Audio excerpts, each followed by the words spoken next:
2 പീസായിട്ടാണ് സാധനം വരിക. ഒന്ന് ഇത്, അതേപോലെ ഇതിങ്ങനെ ഒരു പീസായിട്ടാണ് ഐറ്റം വരുന്നത്. പിന്നെ അതിൽ വരുന്നത് ചാർജർ, അതിൻ്റെ ചാർജറാണ് ഈ ഐറ്റം കാണുന്നത്.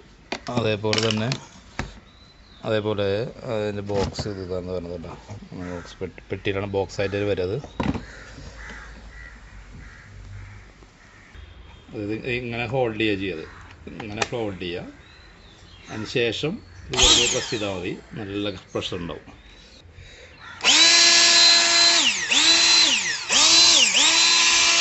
ഈ പവറിലാണ് സാധനം പോവുക. ഇത്രയും പവർ ഉണ്ടാവും സംഭവം. പിന്നെ വേറെ